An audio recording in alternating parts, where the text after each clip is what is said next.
नमस्कार।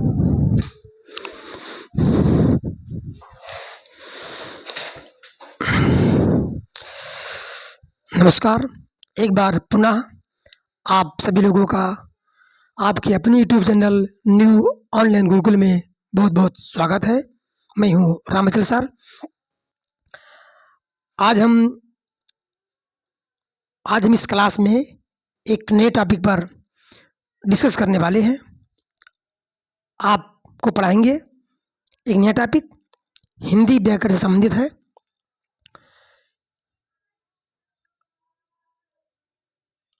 ये शब्द है अनेकार्थक शब्द। क्या है? अनेकार्थक शब्द।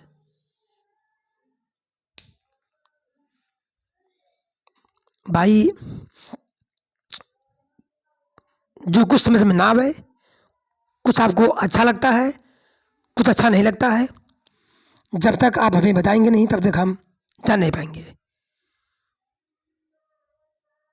तो जो अच्छा लगे उसको भी बताइए, जो अच्छा ना लगे आप लोग उसको भी बताइए, ताकि उसको हम इम्प्रूव कर सके, सुधार कर सके। ठीक?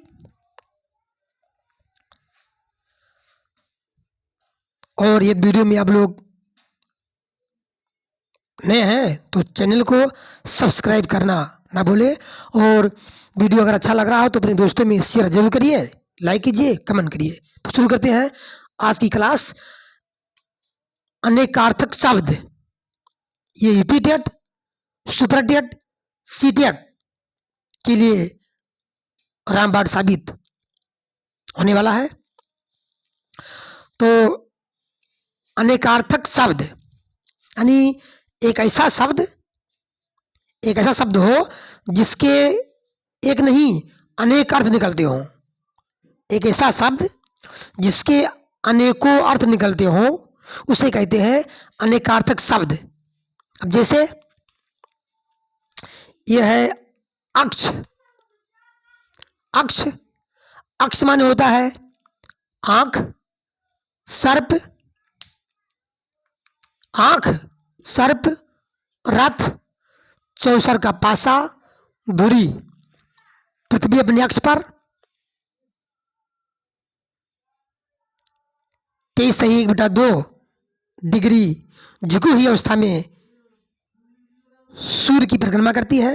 तो मतलब धुरी, इसका मतलब धुरी आत्मबली, इसे कहते हैं आत्मबली, आत्मबलिदान। ये है आत्मबली, अपने आप को समर्पित कर देना, तो होता है समर्पण, लेकिन यह है आत्मबली। ठीक? तो कहने का मतलब है कि इसका मतलब होता है आत्मबली। 1 से 2% तो पक्का आता है यूपी टेट में, सुपर टेट में, सी टेट में या अदर किसी टेट एग्जाम में। तो ये ध्यान रखिए, ये ऐसे शब्द हैं जो परीक्षा में कई बार पूछे जा चुके हैं, इसलिए पूरी मन लगाकर देखिए। और उसको भाई मैं बार बार कह रहा हूँ कि इन सब शब्दों को नोट बना लीजिए एक कापी में, फेयर कापी में, ताकि जब कभी मन हो तो कापी देख लीजिए, रिवाइज कर लीजिए, या वीडियो भी आप देख सकते हैं।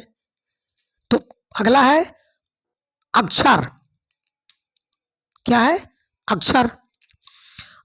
अब अक्षर के अर्थ क्या क्या हो सकते हैं? ब्रह्मा, विष्णु, शिव, धर्म, मोक्ष, सत्य और जल। ये अक्षर शब्द का अर्थ है। अक्षर एक ही है लेकिन उसके अर्थ अनेकों हैं, इसीलिए इसका नाम ही है अनेकार्थक शब्द। ठीक? इसको भाई जब बार बार लिखेंगे, बार बार रिवाइज करेंगे तभी याद होगा। अगला है कनक। कनक क्या होता है? सोना, मतलब गोल्ड, स्लिप नहीं, नींद में सोना। ये कनक माने होता है सोना, मतलब गोल्ड, धातु, धतूरा, जो शिव जी को प्रिय है, भांग धतूरा इनका भोजन ही है शिव जी का। गेहूँ, तो भाई गेहूँ तो हम सबका भी भोजन है, गेहूँ से रोटी बनता है। ठीक। नागकेसर ये फूल का नाम है।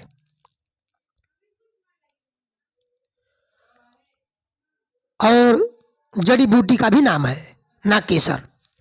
खजूर तो आप लोग जानते ही हैं। खजूर ये मतलब हुआ कनक का अर्थ हुआ। अब देखिए शब्द एक ही निकल रहा है। आ जाएगा कि नागकेसर का अर्थ क्या है, दिया रहेगा सोना, तो आपको टिक करना है सोना ही। आगे देखिए तात। तात के मतलब पिता। पिता भी होता है, भाई भी होता है, मित्र भी होता है, और बड़ा, अपने से बड़ा, गुरु।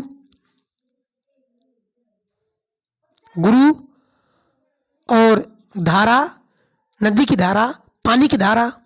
ये पूज्य, अपने से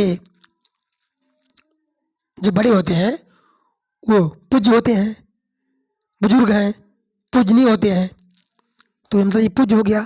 अब देखिए भोग, ये भैया ये भोग तो परीक्षा में कई बार आ चुका है। ईपीटेट, सीटेट और सुपर टेट में भी कई बार आ चुका है। तो भोग मतलब कर्मों का फल। भोग मतलब कर्मों का फल। कर्म प्रधान विश्व कर राखा, जो जिस करहि तास फल चाखा। ये कर्मों का फल है जो हम सब करते हैं। अगर मेहनत से पढ़ाई करेंगे तो उसका कर्म फल अपने मन के होगा। तो मतलब भोग मतलब कर्मों का फल। देवता, देवता का खाद्य पदार्थ। भोग मतलब बिना भगवान को अर्पण, बिना भगवान को अर्पण किए, बिना भगवान को भोग लगाए, जो संत महात्मा होते हैं, सज्जन लोग होते हैं, वैष्णव होते हैं, वो भोजन नहीं करते हैं। तो मतलब ये भोग का मतलब क्या हो गया, देवता का खाद्य पदार्थ। देवता का खाद्य पदार्थ भोग। लोग कहते नहीं है कि भगवान का भोग लगा लो, उसके बाद प्रसाद ग्रहण करो। तो ये ध्यान रखिए कि भोग का मतलब होता है देवता का खाद्य पदार्थ। ठीक। और क्या है, सुखानुभव, सुख का अनुभव। भोग मतलब सुख का अनुभव भी होता है, और कब्जा भी होता है, और विलास भी होता है। भोग विलास जिसे कहते हैं। ठीक। अब देखिए हमने कुछ कुछ वाक्य लिए हैं कि अनेक शब्दों के स्थान पर एक शब्द, एक वाक्य रहेगा। उस एक वाक्य के स्थान पर बताना है सिर्फ एक शब्द। यहां था कि एक शब्द का अर्थ बताइए, तो जो उसका अर्थ हो सकता है, लेकिन यहां अब है कि अनेक शब्दों के स्थान पर एक शब्द, एक वाक्य रहेगा, उसका सिर्फ एक शब्द में अर्थ बताना है, एक शब्द में। जैसे किसी पुरुष, किसी पुरुष से प्रेम करने वाली अविवाहित स्त्री को क्या कहते हैं, अनूढ़ा। क्या कहते हैं, अनूढ़ा। किसी पुरुष से प्रेम करने वाली अविवाहित स्त्री को क्या कहते हैं, अनूढ़ा। दूसरा क्या है, जिसका ज्ञान इंद्रियों द्वारा ना हो, जिसका ज्ञान इंद्रियों द्वारा ना हो, उसे कहते हैं अगोचर। क्या कहते हैं, अगोचर। प्रश्न ऐसे बनेगा कि जिसका ज्ञान इंद्रियों द्वारा ना हो, इसका अर्थ बताइए एक शब्द में, क्या होगा, अगोचर। अगला देखिए, वह वस्तु जिसके आर पार ना देखा जा सके। ये एपिथेट में तो कई बार आया है। ठीक। तो इसका मतलब क्या होगा, अपारदर्शी। तो आसानी है, वह वस्तु जिसके आर पार ना देखा जा सके, अपारदर्शी। और देखिए ये पूर्व और उत्तर के बीच की दिशा, पूर्व और उत्तर के बीच की दिशा को क्या कहते हैं? ईशान कोण। पूर्व और उत्तर के बीच की दिशा को क्या कहते हैं? ईशान कोण। और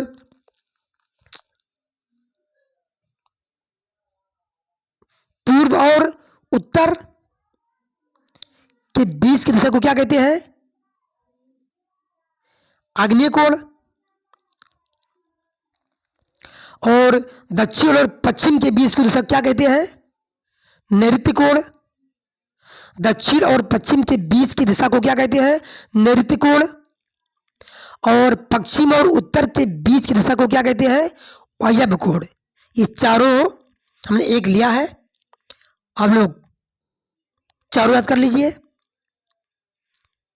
ये सब बहुत इंपॉर्टेंट शब्द है और परीक्षा में हमेशा पूछे जाते हैं। तो आज की क्लास यहीं समाप्त करते हैं। अब अगला टॉपिक जो आप लोगों को पढ़ना है, हिंदी से संबंधित, गणित या फिर इंग्लिश, आप लोग कमेंट में जरूर बताइए। और हमारे टेलीग्राम चैनल को आप लोग ज्वाइन कर लीजिए, वहाँ भी आप लोगों से बातें होती रहेगी। तो